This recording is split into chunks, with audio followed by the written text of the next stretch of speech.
Hello everyone, we welcome you to Glass Academy Webinars 2023-24. The theme is Art and Science of Designing Responsibly. Today we have with us Ar.Saajan Vaaranasi. Ar.Saajan holds a bachelor's degree in architecture from School of Planning and Architecture, Delhi. During his early academic years, he garnered recognition for many responsible initiatives in NASA India and also at other organizations that were born with the motive to make a difference in dealing with waste generated every day and upcycling the materials. Ar.Saajan was also behind conducting 20 plus workshops on the topic of utilization of waste across India. He was the person behind the conceptualization and implementation of the Junk Mafia initiative, which was supported by the Ministry of Environment, Forests and Climate Change, Government of India, and UNDP CEE SGP GEF.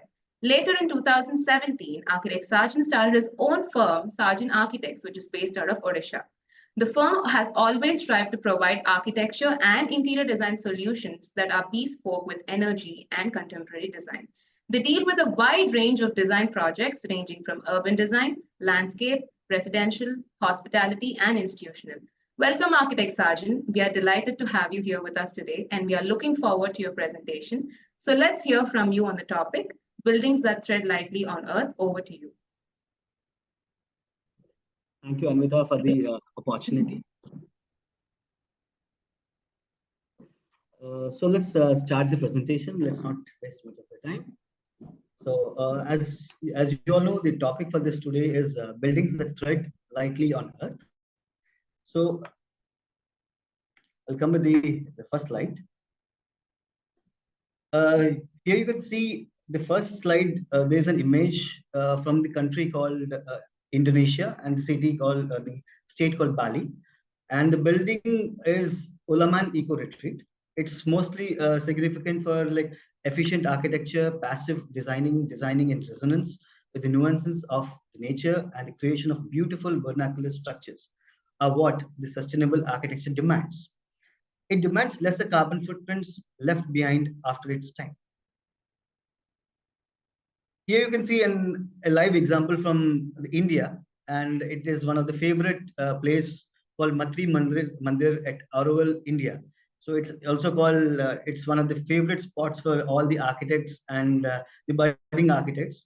And it signifies the buildings that tread lightly on earth are such buildings having become increasingly important in our modern society as we recognize the significance of sustainable development and environmental conservation. These structures encompass various architectural practices that prioritize minimizing their negative impact on the environment. These environmentally conscious buildings are opening new potentials for the future generation. In order to understand the crucial historical context, the emergence of the environmental movement in the 1960s and 1970s played a pivotal role in shifting the focus towards sustainable architecture. During this time, concerns about pollution, deforestation, and resource depletion began to gain significant attention. This awareness led to the creation of various organizations and initiatives aiming to address these environmental challenges. So, one influential organization that played a crucial role in promoting buildings is US Green Building Council, established in 1993. The USGBC developed the leadership in energy and environmental design, which we all know as LEED certification program, which sets standards for sustainable building design and construction. The same ways the India also started the Indian Green Building Council, IGBC, was formed in the year 2001. The vision of this council is to enable a sustainable built-up environment for all and to facilitate India to be one of the global leaders in the sustainable built environment. So one of the key factors, you all know that the location, transportation, sustainable sites, energy, atmosphere, and the water efficiency is one of the important factors for this whole IGC program. They prioritize energy efficiency, water conservation, waste reduction, and the use of sustainable materials. This certification has become a benchmark for environmentally friendly buildings worldwide and has greatly contributed to the widespread adoption of the sustainable practices in architecture. Some of the famous examples for like sustainable architectural buildings, and which the renowned architects such as Ralph Action, and the Norman Foster, Frank Lloyd Wright, Kengo Kuma, Laurie Baker, Chitra Vishwanath paved the paths ahead for the present. And some of the examples which has been shown in the images that are Swedish Cottage by Ralph Ekshengni and Gerkin Norman Foster. The Falling Waterhouse by Frank Lloyd Wright and the Center of Development Studies, like the famous architect of India, that is Laurie Baker. From flowing buildings to use of natural materials to use of whatsoever, advanced technology, reducing carbon emissions to use of soothing materials for creation of human species. The research building in Kengokuma and the residence of Caris by Chitra Vishwanath are also the prime examples. From vernacular materials to amalgamation of inside and outside spaces, connecting a space with nature, these figures provided highlights and the nodes for the future generations to tread on.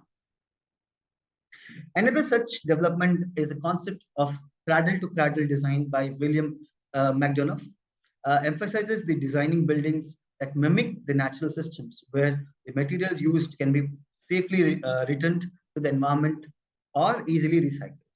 This approach the challenges the traditional linear, the cradle-to-grave model of production and the consumption. What is cradle-to-grave? Is a question mark. These are the materials used in the building that cannot be recycled or reused, are simply destroyed without giving any negative impacts on the environment. The simple use of passive design, that is simply but the basic use of local context and the knowledge.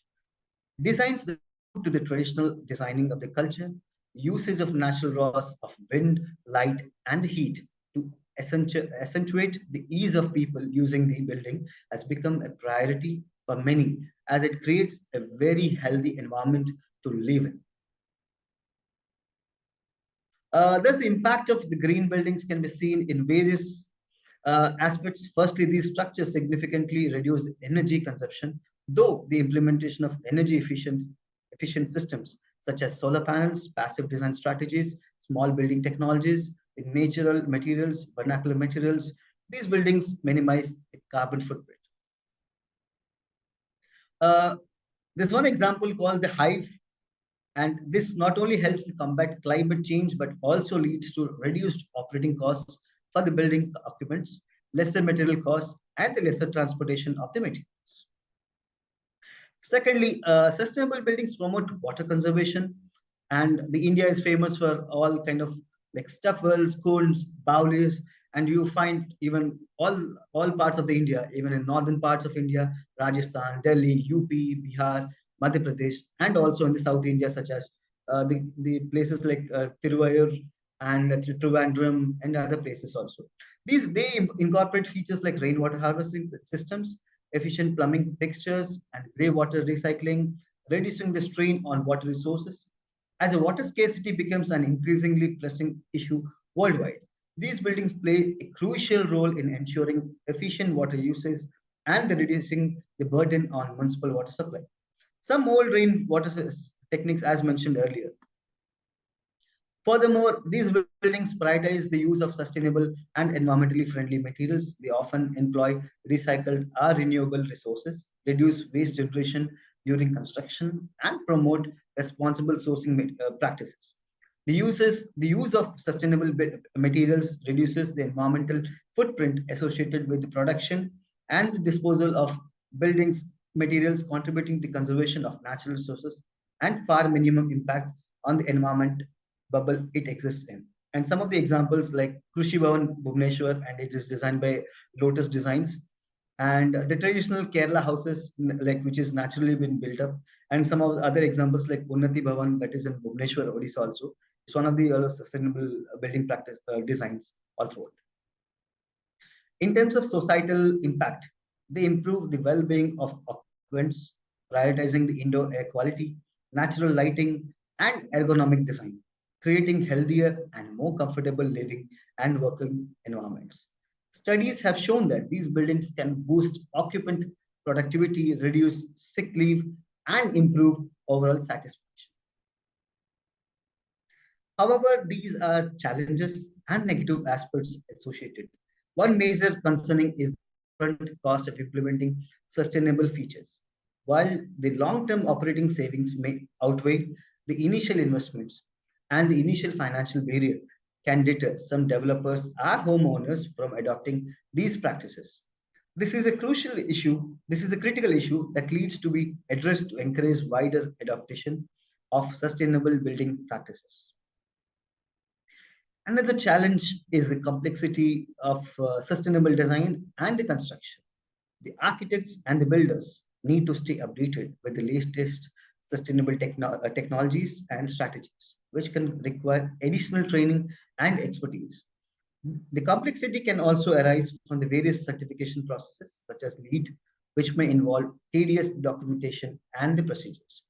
Overcoming these barriers would involve providing easier access to knowledge, fostering partnerships between designers and the builders, and streamlining the certification processes.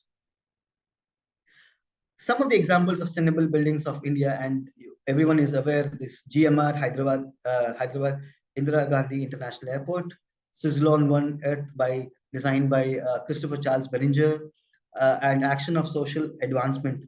It's their head office. In conclusion of the whole, the having gained prominence due to the increasing recognition of the need of the sustainable development and environmental conservation. The historical context, the key figures, and the impacts have paved the way for the widespread adaptation of the sustainable practices. Architecture. These buildings have positive impact on energy conservation, water conservation, material use, and the occupant well-being.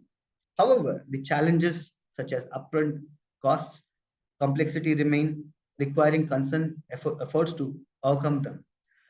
Looking forward, technological advancement and the incorporation of regenerative design principles hold the promise for the future of buildings that tread lightly on earth. It is crucial for architects, builders, policymakers, and the society at large to continue prioritizing the sustainable practices in the built environment for a more resilient, environmentally conscious future.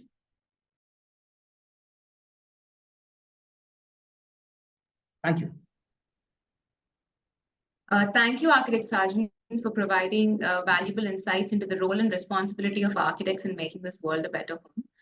Your presentation was truly insightful, and the excellent examples of buildings you showcased today truly highlight the elements of environmental consciousness. And I'm sure the webinar undoubtedly enriched our viewers' understanding about the transformative power architecture has in addressing the most relevant topic of the hour. So we have a lot of learnings to take away today, but we're also curious to know more. So I would like to take this opportunity to ask you a few questions. Sure. In your presentation, you mentioned that the various parameters and design principles of sustainability. So how do you approach balance between aesthetics and sustainability in your architectural projects? And what are some of the significant challenges you personally encountered while doing the same? I would like to say, like, a play with the different textures that are provided and to maintain the wonder of it. We have organic materials, as I have previously shown, and there is nothing better to add beauty than the basic design principles of hierarchy, rhythm, and the symmetry. And the challenges would be like tackling the cost of technologies is a problem upfront, and the skill set of the workman. All right.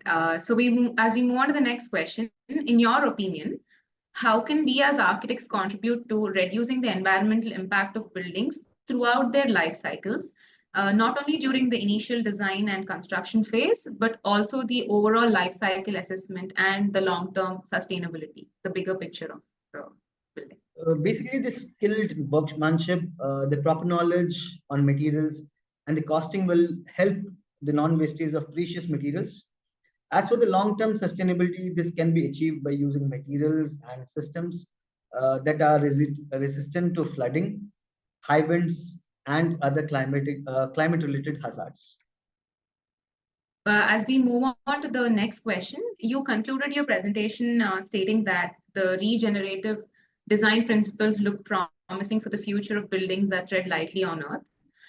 Could you please elaborate a little more on the topic for our audience in a few words to make them understand what exactly it is? Basically, the regenerative design seeks to work with rather than against the natural environment.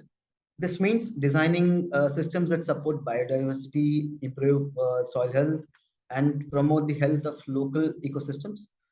Some of the principles you can use, like use of natural resources. Regenerative design seeks to minimize the waste by designing systems that are self-sustaining and self-regulating, emphasizing the adaptability and resilience, promoting designs that support local economies and promote social equities. That's well said. So this comes to the end of our session with the last question that I'll be asking. So what advice would you give emerging young architects? Are there any specific skills or knowledge areas you recommend they focus on to thrive in the field of sustainable architecture? It could be any knowledge platform, books, or resources they could look up to. As an architect, should always have a deep understanding of sustainable design principles. Knowledge of building envelope design, our HVAC systems and insulation, as well as the ability to analyze and optimize the building performance. A solid understanding of environmental systems, including the water management, waste reduction, and the renewable energy systems. As you said, like as a knowledge of books or platforms, the following and analyzing the works of sustainable architects is a must. And books would be like example like Frank Lloyd Wright, Natural Design, Organic Architecture, Lessons for Building Green Buildings and Sustainable Architecture. And another book called Sustainable Construction, Green Building Design and Delivery, Charles G. Kibbert. The Green Building illustrated by Francis Ching are also the manuals by LEED, our IGBC ratings if we are designing the buildings in our country. That's amazing. So that brings us to the end of this informative and insightful session. So on behalf of all of us at Glass Academy and Ethos, I'd like to thank you for making time and sharing your thoughts with us today. Thank you very much. Thank you, Anita.